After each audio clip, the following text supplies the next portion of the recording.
in just a second.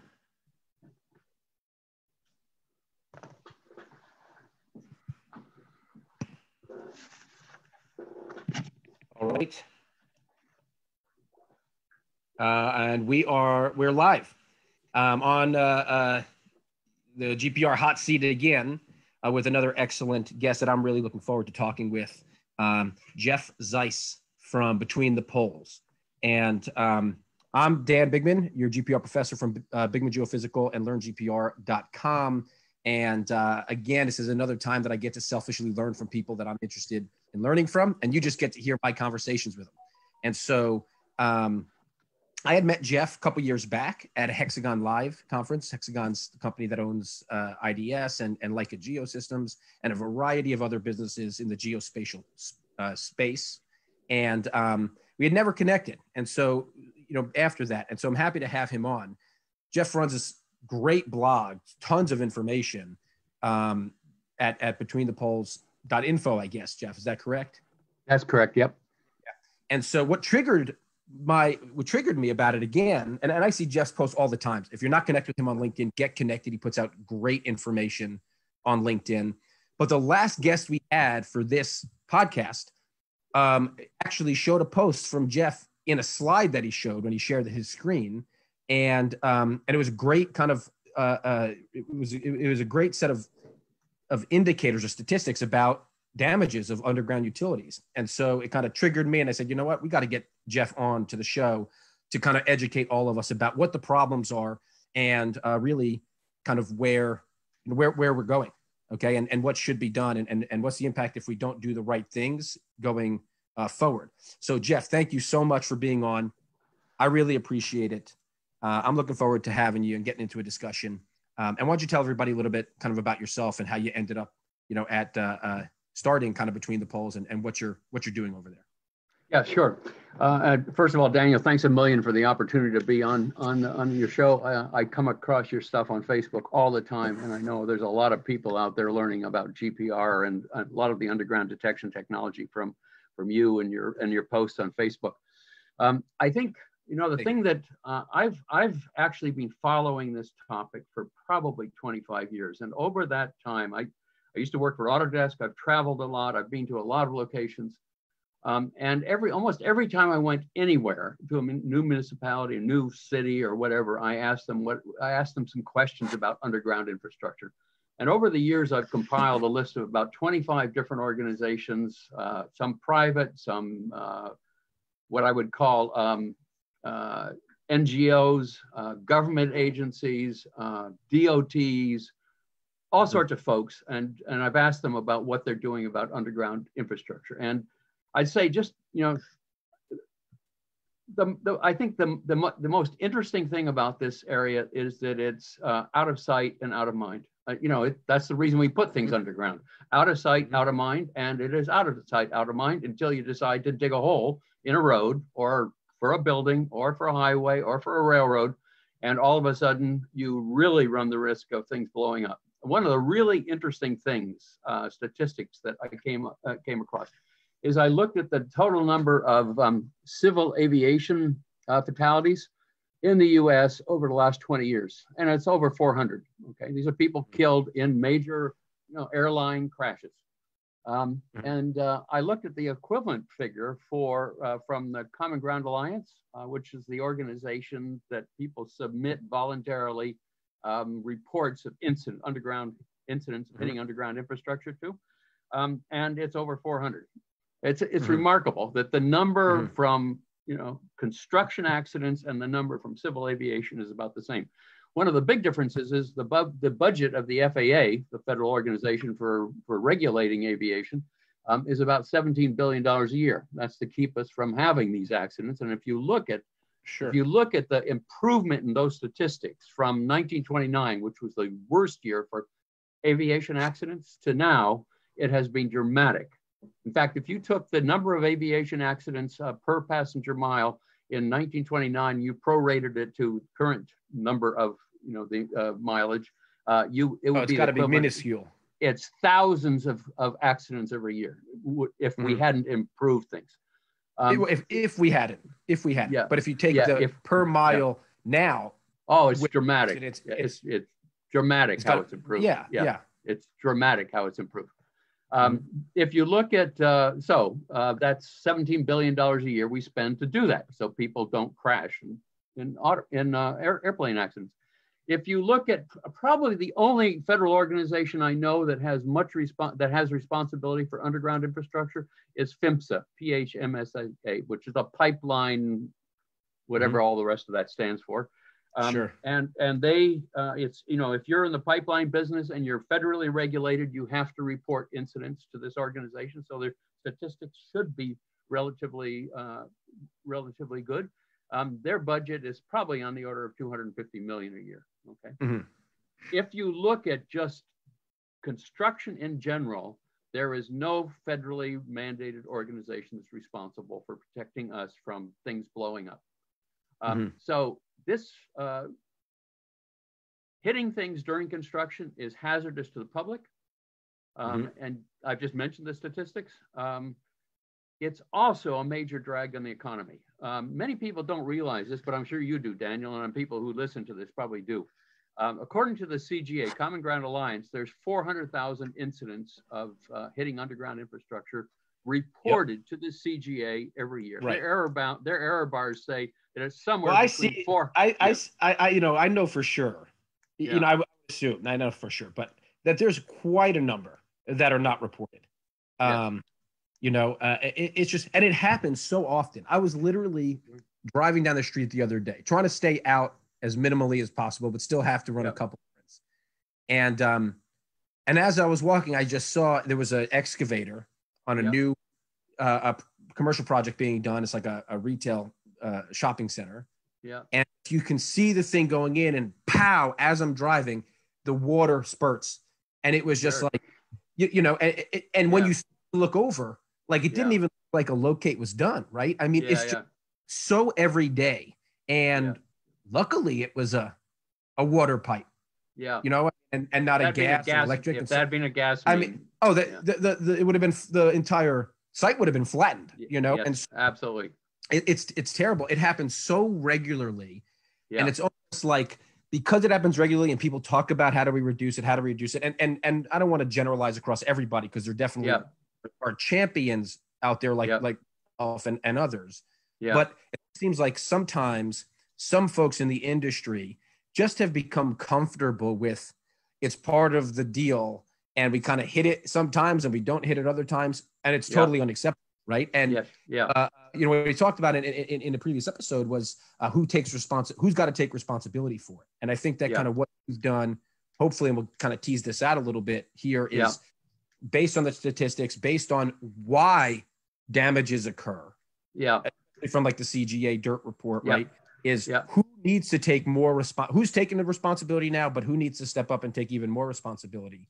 Because the problems are, it's not just the project site. It's communities, it's children, it's people in need of services, and those folks are impacted. And like you say, economies, right, get impacted. So how do economies get impacted when a strike happens? What does it do to local economy? So according to the CGA, 400,000, but if you look at their error bars, somewhere between 400,000, 800,000 incidents in the US every year. That's 1 or 2 every minute. I mean, it's incredible how often this happens. And you mentioned that, that this happens in all sorts of places. There was a explosion in Murrieta, California. It's that part of LA.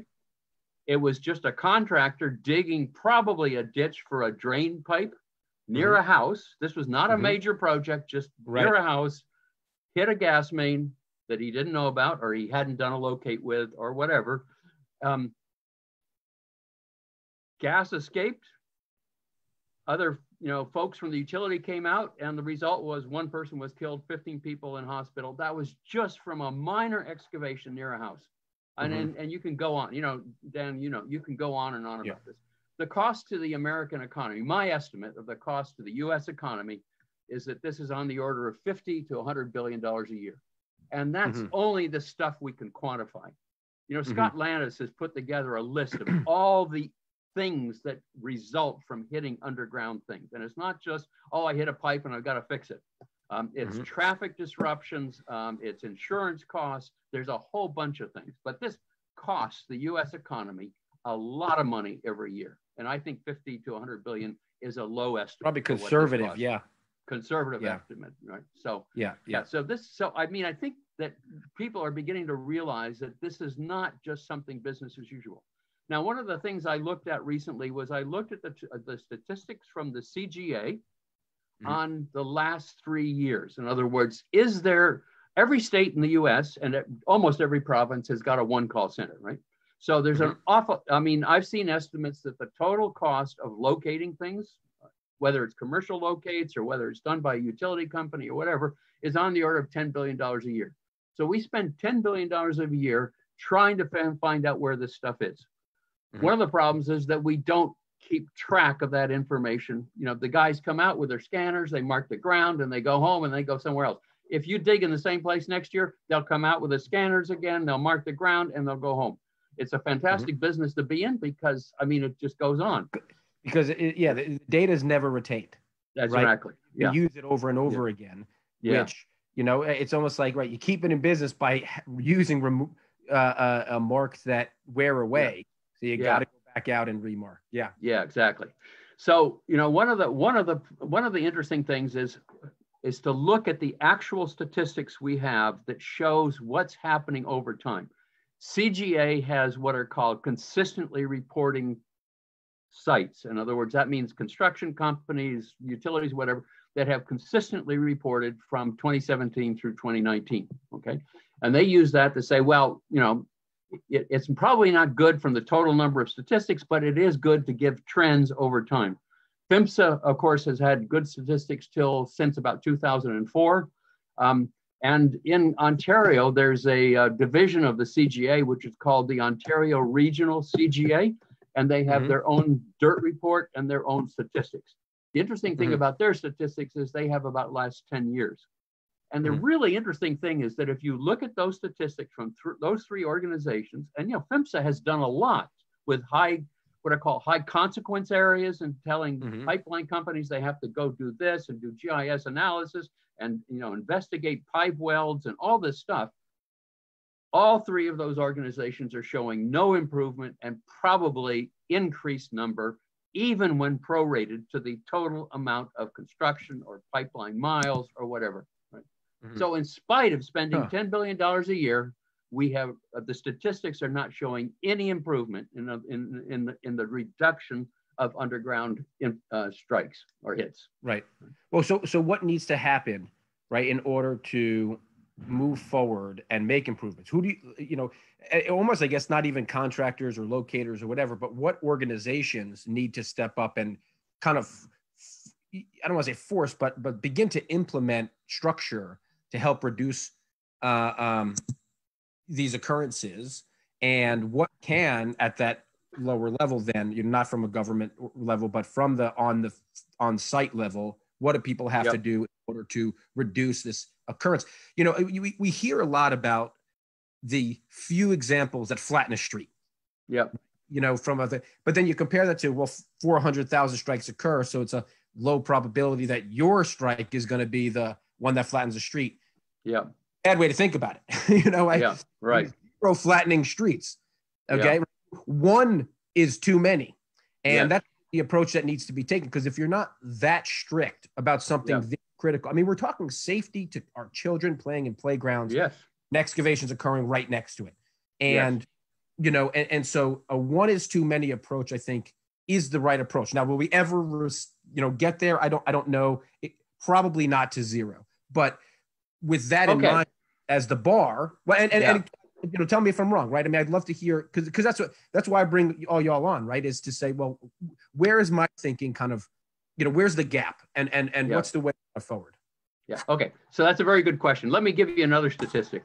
So as I said, in the United States, is somewhere between 400,000, 800,000 of these things every year. Okay. Netherlands is 41,000. Okay. They're only 15 million people, but they have 41,000 incidents. Strikes. And you can go to strikes, what they call strikes there, what we would call underground damage. So you can go to most countries. Okay. But let me give you an example of one, Japan. Okay, so in the United States, 400,000 to 800,000 a year. In Japan, 134 in 2016.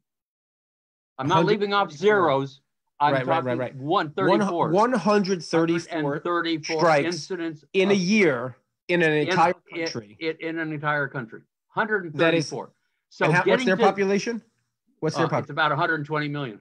Okay, about a third of the U.S. Right? Okay, yeah, right. But much less than a third of the strikes. It's not 15, right? I mean, right. Okay, wow. And so that shows you can get to zero, right? Mm-hmm. That shows you can get to zero. Okay, so I think that's an important message. I mean, some people would say, "Oh, well, every country's got this problem. I mean, how are we ever going to get around it? It's business as usual. We can make little improvements here. It's like traffic accidents." You know? Out of curiosity, yeah, and you may not have the specifics to this, but of those 134 or 136, whatever it was in Japan, 134. So which utilities are being hit versus not? Yeah, there is information about that. I don't have it at my fingertips. It generally tends to go almost in the direct, it almost goes from high level utilities to low level in the sense of how deep they are in the ground. Top is always telecom, right? I mean, in some places you can dig down 6 inches and you can hit telecom. I've seen people put telecom under the sod, right? In some houses in our community, they just left wire above ground. I mean, that, it shows how shallow it could be, right. In the US, right, according to the report, and I don't know from the total, because when I look at the statistics, right, I'm coming at it from a locator's perspective, right? And sure. So, something like a third is, and I forget the exact statistic, but something like about a third comes from what they consider utility locates, ineffective or whatever the moniker. Yeah, inaccurate. Yeah, inaccurate. But of those, the largest category is gas, or tends to be gas, which is also shallow. And that, again, may not be from the total, right? Because it may be telecom or something like that, like you're saying, from total, but from locating insufficient, is gas. And a big part of that, again, there's no data, but just look, gas happens to be generally with PVC or some other type of plastic. It's not conductive. Maybe there's a wire, maybe there isn't a wire. And if there is, maybe it's broken. And a lot of utility locates are out there still only using EM1s, which is critical. But take GPR or other possible techniques, maybe hasn't penetrated so much. And so I kind of have seen that as, well, insufficient means not enough tools and possibly not enough training, right? So that's why I was curious of, from a standpoint of a total, what's usually it, that is, and what are the other categories or reasons why things get hit, right? Other than locating. Okay, so gases, I would say gas, the statistics on gas are probably fairly accurate because you can't ignore when you hit a gas main, right? The other things, water, water you can get away with hitting. Telecom, if it's just a single cable, maybe you take out the neighborhood and whatever. Those things may not get reported to the CGA. So I think when you look at the reporting to the CGA, I think gas is probably pretty accurate. The other things may not be. One of the most common problems are what are called cross bores. And cross bores are when somebody's doing horizontal drilling to put in often a gas main, or it could be an electric power cable, it could be telecom, and they go through sewer pipes. I mean, this happens all the time. I've heard estimates that just the business of finding cross bores is about $1 billion a year business in the US because it happens all the time. The risk is that if it's a gas main and you put it right through a sewer pipe, that if that gets backed up and you call in the router, guys to clean it out, they come in and they grind through and they go right through the gas pipe. The gas pipe ruptures.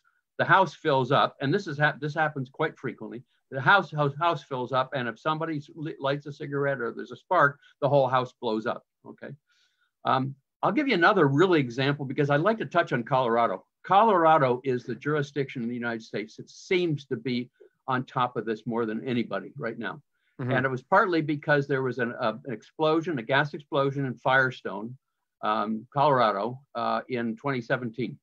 which led to all sorts of legislation, new one-call legislation in Colorado, also also legislation relating to. These are everybody knows about fracking, natural gas fracking. Yeah. Okay.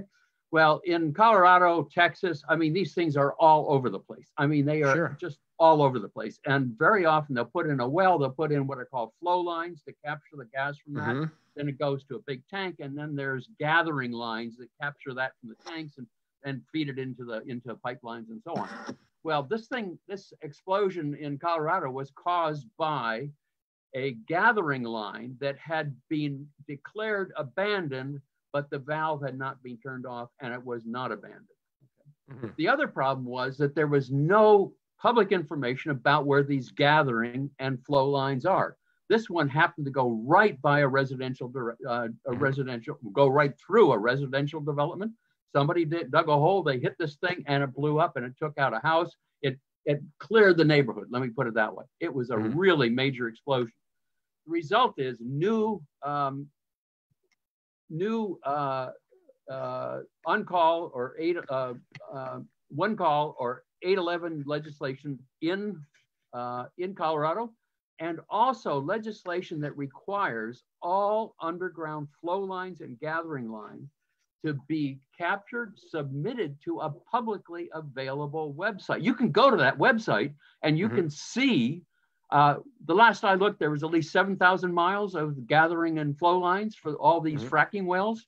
There's probably a lot more than that. I think there's a total of 25,000 miles of this stuff in Colorado. You can go to a public website. You don't need a password or anything like that. And you can see all this underground infrastructure. I mean, it's remarkable.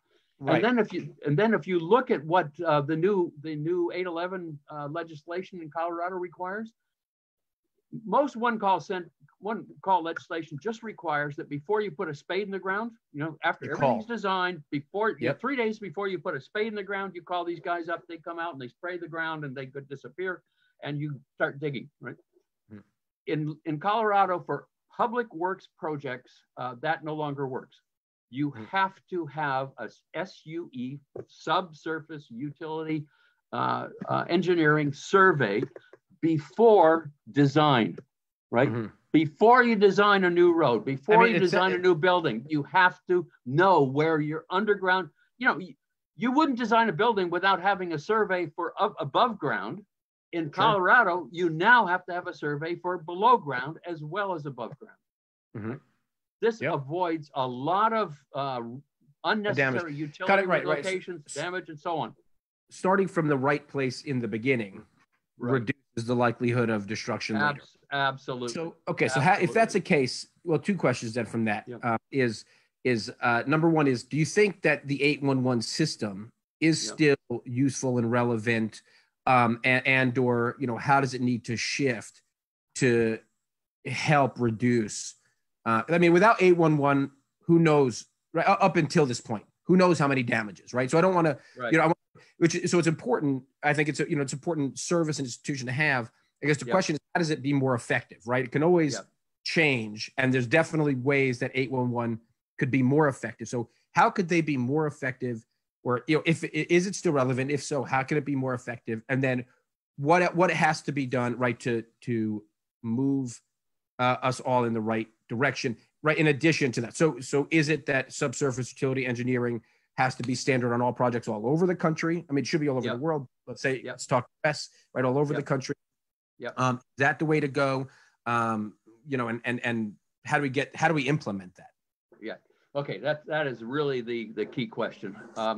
As I mentioned, over the last 20 years or so, I've collected 25 jurisdictions around the world that have been doing something about this. These are, some of them are governmental, some of them are NGOs, sometimes they're DOTs, sometimes they're just a consortium of utility companies that get together. Sometimes it's government plus utility companies. There's a variety of organizational structures that have been used to do this. I've just written or just completed a white paper, which basically brings all this information together to try to identify what the key elements are to do exactly what you just asked. How do we do, what can we do to improve this? And the first thing I would say is there's no silver bullet. There's not just one thing that you need to do. And if you do that one thing, everything will be better. I list 25 elements, okay? I would say some of these are more important than others. One of the most important ones is that we have to improve the quality of as-built. As-built that utilities get, which supposedly show the location of underground infrastructure, are generally as designs. They're not as constructed. As built, sure. Yes. I mean, the as built is a misnomer. I'd like to use the word as designed or as constructed. And there are jurisdictions around the world who have required by implementing QA processes on contractors, so that here's the as built. The guys say, okay, great. I'm going out in the field. I'm going to verify that this as built that you just gave me is actually accurate, and that what is in the ground is what you actually show. And there's some jurisdictions that have done that. And sure. I think that is probably one of the most important things. We have to do something. Now, you know, Daniel, you already brought up a really important issue, and that is liabilities. Okay. Generally, the liabilities in North America, UK, Australia, New Zealand, Canada, is that it's the contractor's fault. When somebody hits something underground, the contractor wasn't using safe construction methods or something. Okay. And these lawsuits, I mean, there was a lawsuit in California on a highway, and it was a $500 million lawsuit because something happened, something wasn't identified or whatever. So there's a lot of money. The other thing about this liability thing is that there is a jurisdiction, I'll mention in particular, France, where they share the liability. If I have an as-built, and according to the utility companies, this is an as-built from the utility company. If the utility company says that that this, whatever it is, let's say it's a water pipe, is 3 feet down, and the accuracy is within, I'd say, 40 centimeters. Okay. And I dig there and I hit it, then it's my liability as the contractor. The utility company told me exactly where it was. I went down there. I wasn't using safe construction. I hit the thing. That's my liability. Okay. If I'm saying, okay, well, the utility company says the pipe is over here, and I dig 5 feet over to the right, in other words, more than 40 centimeters over to the right, and I just go, get my backhoe in and dig, and I hit that pipe, then it is the utility's liability because they didn't give me, and this could apply to one call. If they come out and paint the ground and I avoid all the places, I don't dig within, I think it's 4 feet or something of what they painted on the ground, and I hit their stuff, that should be their liability, not mine. And and if that was the case, that would push companies to utilize technology to be better in the field in locating. Absolutely. It would be fantastic for the locate industry. It would generate a ton of money for the locate industry. It doesn't cost the government very much, I mean, there'll be lawsuits, but there's lawsuits now. Absolutely. It's from a tax, but it's a more clear view, yes, it's clear cut levels of responsibility. Look, if right now utilities have no responsibility for the quality of their locates or the quality of their as-builts. So they don't make any effort to tell their contractors that if you don't give me accurate as-built, I'm not paying you for the work, right? There are jurisdictions in the world that do that. They say, okay, you put it in the ground, you give me the as-builts, I will check, you don't have to check all of them, but I will check some of them. And if it turns out that, they are inaccurate, I'm not paying you until you fix those as-built. But see, that is a really simple way to solve the problem. And at one level, it's simple. The other problem is that construction is an industry that hasn't changed since Roman times. And to all of a sudden tell them, and utilities are very powerful organizations, right? To tell them, well, we're going to change the rules for liabilities, I think is a major undertaking. So in my white paper, I identified 25 different elements that can be used, adopted, and this involves all stakeholders: construction contractors, utility companies, government agencies, consortia, whatever. All the stakeholders involved in anything to do with underground all have to play a role in this thing, right? For sure. I mean, sure. I'd say that's the key message. This is not, oh, just tell the contractors to use this technology and the problem solved, or just tell the utilities to improve the quality of their as-built and the problem solved, or tell the government agencies they just have to regulate this. I mean, some government agencies like the city of Calgary, for example, and others are saying, okay, we are telling anybody who puts anything in the public right of way, we're responsible for the public right of way. Anybody who puts anything in the public right of way has to give us accurate as-built, and we will check a certain percentage of them to verify, right? Now, that is within the jury. I mean, a city can do that because they're responsible for the, Las Vegas did this.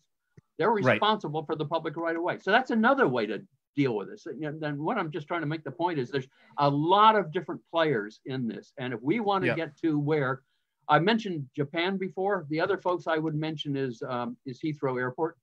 Heathrow Airport has statistics that show they have dramatically, and I think since 2003, they have reduced the number of incidents of hitting underground infrastructure by a factor of 6, right? So it's like 12 or 13% less, now compared to what it was in 2003. Yeah, that's a big difference. That's a big difference. Now, that's a single owner, right? They own the whole place, and they can tell all the utilities what to do, and they can tell everybody what to do. So, but it comes down to taking personal responsibility, right, for your organization. And although it's one owner and one location, utilities in the U.S. kind of all their stuff is everywhere. If they take this, frame of mind, it would reduce. And that's kind of, I think, what you're getting at, right? Is that take ownership for it. Look, this is our stuff. It's, unsafe if we're going through it with this way. Here's some things we can implement, even if we have to put pressure on the contractors, even if it's going to take us working and collaborating with government organizations to implement. You've got it. We need to do something right here and take that kind of level of ownership in order to reduce the number of increased safety. Exactly right, Daniel. All the stakeholders, all the players here have to cooperate on this. If just one of them decides to do it, it's not going to solve the problem. So what could, you take the average locator out there on the street, doing their work, running their business, whether it's a, part of like a USIC or it's a private locator, or they're working inside of a utility, with a damage prevention department. What can the locator at that level, the field guy, do to help push, if anything, or did we just not have voices, right? Sometimes I hate to say it, but, what could they do to help kind of push these initiatives? So because the truth is they're safer, right? If some of these things are put into place, right? Their lives are in less danger. That's right. This is high risk for locators as well. I mean, locators, it's a so very what can they do profession. to try to for sure, what can they do to reduce their risk, and what can they do to push initiatives forward to help kind of mitigate against this number of damages, like you say, 1 to 2 per minute in the US? Well, like I mentioned before, one of the problems is we do all this locate work and the data is rarely shared. If there was some way that they could start, and I'll tell you, there is an initiative in the UK. It's a very interesting initiative in the UK. It's called the National Underground Asset Registry. They've done 2 pilots, one in the northeast of England, which is Newcastle, and also in central London.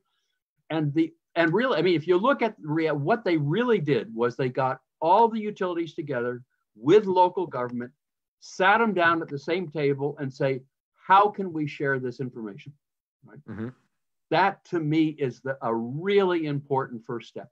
How can we all get together and share this information? It will make us more efficient. It will make construction more efficient, and it will potentially contribute to reducing that by itself is not going to reduce, the number of underground infrastructure strikes or hits, but it's a start. And it really can improve the efficiency of locating. Right?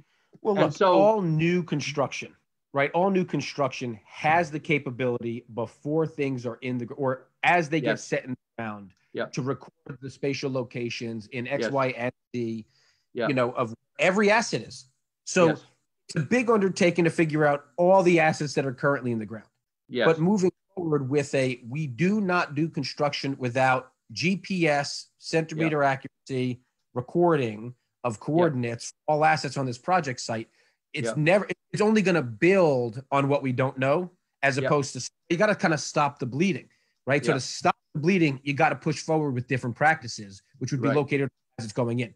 Second would be, I think, to go back now when people are on locates every day, put a GPS in their hands too, that goes to some sort of shared kind of accessible thing. I don't know exactly what it looks like, but you know, that's, you know, because if it keeps going new construction without developing databases, it just it expands the problem. It's just more that we'll have to go back and redo, as opposed to kind of cutting off how much is unknown. Just expands. You hit it on the head. You hit it on the head. You can do something to try to improve the quality of information we have about existing stuff, but you know, Singapore, for example, requires a surveyor actually using total stations or RTK or laser scanning to record the location of new infrastructure in the ground before the trench is covered. And in the case of trenchless or horizontal drilling, you have to use inertial and other techniques, but you've got to get things to centimeter accuracy before you cover the trench. And there's some other jurisdictions in the world who are doing the same thing. The good news is that means 40 years from now, most of the data in the database is going to be very accurate, right? It's going to take 40 years, right? I mean, you still have a problem with existing stuff, but you hit it on the head. If we could start right now requiring everybody when they put now, so that's good. You're absolutely right. If we could get everything to centimeter accuracy right now, that's great. The problem with this is that if you have to have a surveyor on site permanently while you're putting things in the ground or whatever, it can be very expensive. And contractors' margins are not, you know, they're not much. And so they don't have a lot of extra money to throw around on this. There's been two really interesting experiments to deal with that so that you can capture the accurate location of underground stuff before you put a pipe, before you cover the trench. One was by Costain and Bentley. So Bentley, the software guys, and Costain, which is a big survey company. And what they did was they got the surveyors in at the beginning of a project to use total stations to record the exact locations of control points all over the construction site, right? So I don't know what the spacing was, maybe every, I don't know, 10 meters or 5 meters, there was a control point and there was marked. And so that was great. So that meant anytime you put something in the ground or anytime you uncovered some stuff. So it applies not only to new stuff, but to anything you may encounter while you're digging. You just bring out your cell phone and take pictures of it, right? And you upload it to a site and you just make sure all those pictures have got that some control points in it. Control point. And I was even thinking, as you were saying that, you could throw a drone up in the air right before it's covered over and just see it. And somebody else, some other time, you know, that's all could just be geo-rectified in a database as aerials. For, you know, and you could see, well, here's where these lines are and so forth. And somebody could digitize it, you know, anyway. But it's a great point, you know, and it's like you say, it's simple things, but it's not an easy thing to implement, right? There's simple things that could change, you know, that can make big changes, but they're not necessarily easy to implement. But I mean, it's a simple thing as far as just taking the pictures, uploading it, and being able to identify exactly where this thing, you know, to centimeter accuracy. The other part of it is how do you share that information, right? If it's just captured by that one contractor, I mean, that's limited useful because the fact that, you know, he may or may not be working in the same place next year, right? Very likely not. But if it could be shared, and there was an experiment at the city of Chicago to try to do that. But that's what's happening in England right now with this NUAR thing, is that not only are they capturing information about, but they're finding a way to share it among the utilities and the local government, right? So I think you've really hit it on the head, Daniel, is that we've got to capture the stuff that goes in the ground when it goes in the ground to centimeter accuracy. We've got to find a way to do it efficiently. And this thing from Costain and Bentley is one way to do it. Bentley also did an experiment where they put some GoPros on a backhoe and just took pictures during excavation. As they were going. As they were going, and then uploaded it. Minimally invasive, minimally disruptive project. You know, it's easy to do and implement. And then you have a log to go back to. Yeah, you know, and then you got to find some way to share that information, right? Yeah. That's one of the key things, and that's what they've done in the UK. They have found a way to share that information so that all the utilities and all the local government guys can see that information. So when they go say, oh, I got to go tear up the road here to put in some new pipes, you can go to one site and you can see everything that's underground there, and you can design to avoid the stuff rather than design and then ask the utilities to relocate everything because you didn't know where it was when you did the design. Yeah. Right. Well, Geoff, look, I think you're doing great things. You know, I really appreciate the research that you've put into this. The white paper, where can people go find? I know you said there's a summary of it in our conversations, and I'll put the link because I think I have the link. But go ahead and tell people where they might be find this summary to learn more. Right now, the white paper, it's going to be on the GITA, Geographic Information and Technology Association site. It isn't there yet, but there's a summary of it available on Energy Central. And I think EnergyCentral.com. Yeah, and EnergyCentral.com. Okay. Yeah, there's a summary. And I'll make sure we put the link below. All right. And what about Between the Poles? What are kind of the plans for Between the Poles going forward? Well, Between the Poles, a lot of what we've talked about is available on Between the Poles right now.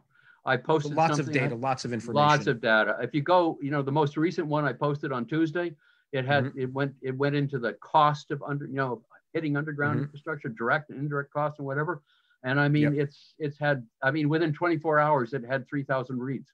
I mean, there is a tremendous amount of interest in this stuff right now. Yeah. It's really, that website, everybody who's listening, watching is just Google Between the Poles. Yeah. Just Google Between the Poles and that'll take you right to it. Between the Poles. Right? Yep. Yeah. Excellent. Yeah. So everybody, look, Geoff, like I said, I appreciate it. I think you're doing great stuff. I think it's helpful for the industry. Any way that we can improve site safety is always a good thing, right? And sometimes it's to say it, but not having the data, the numbers to kind of go with what you're saying, right? The evidence is critical. Yes. And the breadth of which you've done the research and the different markets that you've looked at, I think puts it into perspective, right? What does 400,000 matter? Well, it doesn't unless you compare it to 134 strikes in Japan. You got it. And again, for those people who popped on late, that's 134 with no zero. No zeros. So, right. So that's obviously a difference, right? So things can be implemented to reduce the 400,000 for sure. And it's on all of us really to make sure that we push for better practice, push for better legislation, right? Push for utilities and contractors and locators all working together to reduce the number of strikes that occur or the number of damages that occur in any given year. So that is a perfect summary. What you just said, Daniel, that is the key message right there. And I want to thank you personally for getting the message out. I mean, you're really helping make people aware of this. I mean, it's my pleasure. It's a real public service you're doing. Thank you. I try. Well, everybody, again, this is Geoff for Zeiss. Go to betweenthepoles.info and research more about what we talked about, how to, what's causing underground damages, how you can, move forward and try to reduce that. Check out his white paper. And of course, go to LearnGPR.com, sign up, with your name and email address for our free webinars. We have introductory webinars on all sorts of things related to underground detection. And look, we just wish you luck out there, and everybody, I didn't say this in the beginning, but stay safe, stay healthy. We're in an interesting time, and we wish you all the best. Great. Thanks a million, Daniel. Yeah. All right. Take care.